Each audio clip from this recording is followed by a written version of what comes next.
अच्छा रिजवान साहब, अब वीज़ा लग गया है एक स्टूडेंट का।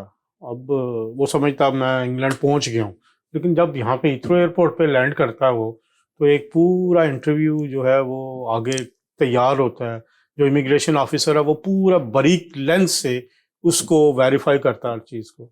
उसके बारे में बताइए कि उसकी क्या तैयारी होनी चाहिए कि जब एक बच्चा वहाँ से स्टूडेंट वीज़ा लेके यहाँ पहुंच रहा है, तो क्या क्या उसके जहन में होना चाहिए या क्या क्या मालूमात होनी चाहिए। देखिए, जो इमिग्रेशन ऑफिसर है ना एयरपोर्ट पे, उसके पास मैक्सिमम 5 मिनट होते हैं। उससे ज़्यादा वो टाइम उसके पास होता नहीं है उसको चेक करने का।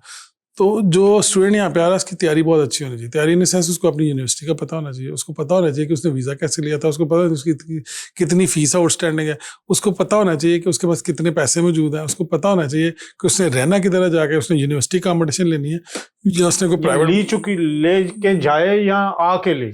दोनों काम हो सकते हैं, लेकिन हाँ। उसके पास उसकी कंफर्मेशन होनी चाहिए कि यूनिवर्सिटी कितनी दूर है, उसने रहना किधर है, हम्म। उसने पढ़ना किधर है। उसके हाँ, सबसे इंपॉर्टेंट बात, उसके कोर्स कंटेंट उसको पता होना चाहिए कि जो वो कोर्स करने जा रहा है वो पढ़ने क्या जा रहा है। उसको ये भी तो पता होना चाहिए ना कि जो जेन्युइन स्टूडेंट होगा। फिर वही बात होती है कि जेन्युइननेस चेक होती है एक और दफा। एक दफा फिर, और ये लेकिन असल वाली होती है। इसमें 95% तक लोग निकल जाते हैं। हम्म। सिर्फ 5% जो है उनका मसला होता है। क्योंकि मेरी नज़र में जो है हर स्टूडेंट, इतने ज़्यादा स्टूडेंट आते हैं हर यूनिवर्सिटी में, मसला नहीं होता। सिर्फ उनको होता है जो बिल्कुल ही जो है ना लेजी होते हैं, जिन्होंने बॉदर नहीं किया होता, फिर उनको समझ नहीं आती और गड़बड़ा जाते हैं।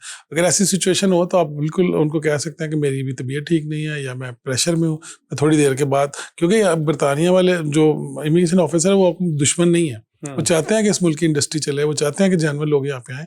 लेकिन प्रॉब्लम ये होती है कि जो ही आप एयरपोर्ट पर पहुंचते हैं, तो आप थके होते हैं, दूसरा आपने अगर तैयारी नहीं खौफ की भी हुई, होता है। खौफ भी होता है, चीज़ें भी आपने प्रॉपर सी नहीं की होती। तो इसलिए बेहतर ये होता है कि आप प्रॉपर तैयारी करके आएँ। और यूनिवर्सिटी की जो अकोमोडेशन टीम है, अगर अकोमोडेशन आपने लिया तो उससे लेटर वेटर लेके आएँ। उसके अलावा यूनिवर्सिटी की सपोर्ट टीम होती है, हर सपोर्ट टीम होती है स्टूडेंट सपोर्ट के लिए। तो स्टूडेंट सपोर्ट टीम से आप बिल्कुल क्वेश्चन कर सकते हैं हर किस्म के। अगर आपके जहन में कोई क्वेश्चन है